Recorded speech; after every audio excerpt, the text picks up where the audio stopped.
Porto Novo ce mercredi matin. Suite à la décision du Conseil des ministres, la ville capitale accueille le premier Conseil des ministres dans sa forme tournante. Ce mercredi, la préfecture de Porto Novo a affiché une image des grands jours. Coulée nationale, présence d'autorités à divers niveaux. En tenue d'apparat, les forces de l'ordre se sont fortement mobilisées et ont été renforcées par les éléments de la garde républicaine. Autorités politico-administratives, têtes couronnées, hommes des médias et autres curieux ont fait le déplacement. Au-delà des implications, c'est une joie pour les filles et fils de la cité d'Aïnovi d'accueillir un tel événement.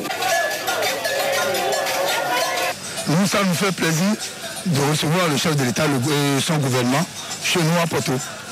Oui, ça nous fait vraiment plaisir. Nous souhaitons quand même que ça se passe dans de bonnes conditions. Et nous, les Porto-Novains, c'est notre fierté. Sûrement qu'il a reçu notre message qui confirme que Porto-Novo aujourd'hui est de la mouvance présidentielle. Et nous sommes très heureux de l'accueillir pour lui dire qu'à partir de maintenant, le président est chez lui. On veut le voir plus souvent, non seulement pour des conseils des ministres, mais également pour venir rester, même passer une nuit à Porto-Novo. C'est essentiel. Conseil des ministres à Porto-Novo, Conseil des ministres tournant, c'est une mutation qualitative dans le fonctionnement du gouvernement. Ouais, c'est encore la preuve que le président Dr Yahi Boni est dans l'innovation permanente, puisqu'on dit que le Bénin est un pays émergent. L'émergence ne s'arrête pas.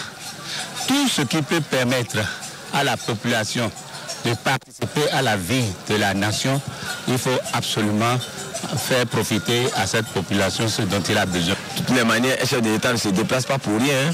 Je suis sûr que ça va être une très bonne surprise encore pour nous aimer le plateau. Et particulièrement, nous souhaitons que ceci aussi se passe un jour dans le plateau, quelque part dans le plateau.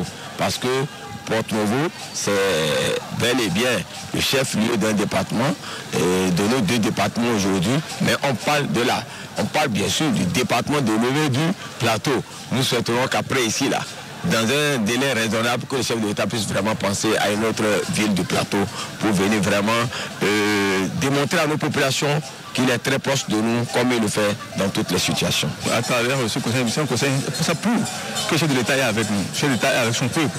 Et puis également, c'est l'occasion pour nous, les filles et les hommes de plateau de se mettre ensemble, de s'unir, pour pouvoir profiter de cette détermination, de cet amour, de cette volonté affichée du chef de l'État pour développer la nation. Je crois qu'en tant que béninoise d'abord, et particulièrement et spécialement fille de Porto Novo, c'est une grande fierté pour moi en tant que béninoise déjà par rapport à cette idée de faire le Conseil des ministres tournant.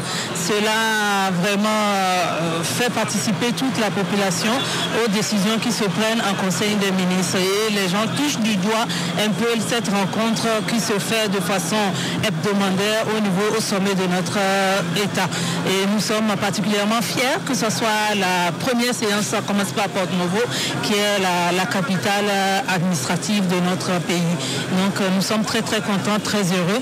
Vous voyez un peu la population dehors qui est là pour accueillir le président de la République, son Excellence le Dr Boni Yahi et tout son gouvernement. Rappelons que la première fois que le Conseil des ministres a été délocalisé, c'était au moment où la décision de célébrer la fête de l'indépendance dans les chefs-lieux de département a été prise. Les Porto-Noviens attendent de cette réunion des membres du gouvernement des décisions bénéfiques pour la ville capitale et pour le Bénin tout entier.